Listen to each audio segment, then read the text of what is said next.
garantir justamente essa proporcionalidade, como você mesmo falou. Quando a gente olha os dados quantitativos, né, a população negra é majoritariamente presente no Brasil. 56% do Brasil se autodeclara como negro, ou seja, preto ou pardo.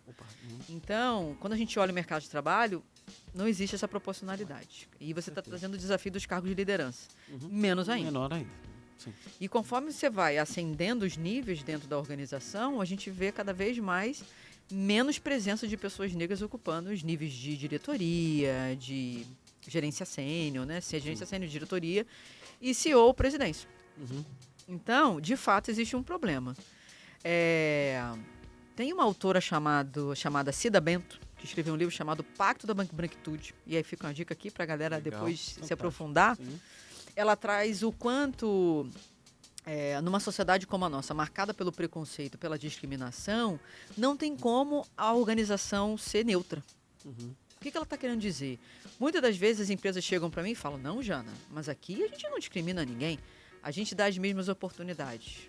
O questionamento que eu sempre deixo para quem está ouvindo a gente, se você pensa isso também, como é que você tem tanta certeza? Você já mediu? Você já aplicou indicador? Você já aplicou pesquisa? Porque se você não aplica um censo, por exemplo, um levantamento dos dados raciais, como é que você vai saber se as pessoas negras e não negras estão tendo as mesmas oportunidades dentro da sua organização? Perfeito. O primeiro passo está aí. Né? E fazendo a pesquisa também de percepção. Não adianta também criar ação para contratar pessoas negras e o que acontece com elas depois? Sim. Aonde elas estão chegando dentro da empresa? Né? Então, eu acho que pensando nessa ausência de presença, essa ausência de desigualdade racial dentro do mercado de trabalho, na ação, né? O primeiro passo é aplicar uma pesquisa, um censo. Fazer um retrato racial da sua organização para se verificar onde estão as pessoas pela cor e raça. Isso inclui homens e mulheres, né? Fazer esse levantamento.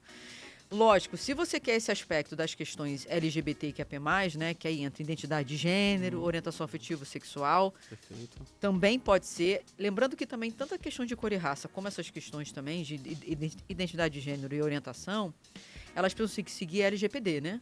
A Lei Geral de Proteção de Dados. São dados que precisam ser questionados de forma anônima.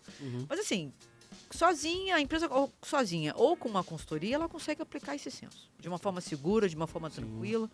Lógico, né, Ivo? Tendo letramento. Sim. Porque como é que a pessoa... Claro. Exato. Tem que estudar. Como é que a pessoa vai saber qual cor e raça ela tá, qual a identidade de gênero dela, qual a orientação? Tem que ter um letramento também para possibilitar com que esse retrato ele seja fidedigno e as pessoas se sintam seguras para responder. E eu acho que o segundo passo é, bom, agora eu tenho um retrato. Eu sei onde está o gap, eu sei onde está a lacuna. O que eu vou fazer? Olhar os processos.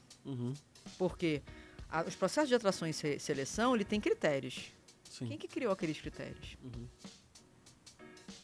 Os critérios também são enviesados porque eles refletem esse nosso padrão de excluir. Sim. Então, assim, a empresa... porque eu peço logo... Tem que falar inglês. Será que esse inglês é necessário agora? Precisa de... eu peço determinada certificação agora, para determinado cargo. Você precisa mesmo dela agora? Será que essa pessoa ela não pode entrar na empresa e depois ela obter essa certificação de uma outra maneira?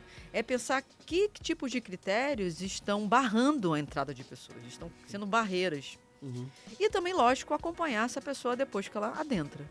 Esse processo dela de desenvolvimento na carreira, de promoção, de acesso a treinamento, a desenvolvimento, porque racismo, machismo, LGBTfobia, xenofobia, intolerância religiosa, tudo isso vai impactar a jornada dessa pessoa dentro do desenvolvimento profissional dela.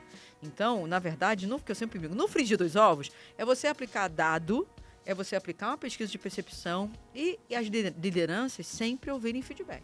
Perfeito. Porque é nesse feedback, nesse ambiente seguro, que eu vou chegar para você e eu, enquanto uma mulher negra, eu não estou conseguindo trabalhar, ou eu estou encontrando determinada dificuldade com determinado cliente ou determinada empresa fornecedora, e você, enquanto meu gestor, me ouvir. Enquanto esse homem branco que não sabe o que é ser uma mulher negra no mercado de trabalho, você me ouvir e entender, compreendo, que eu posso te ajudar. E isso é muito importante.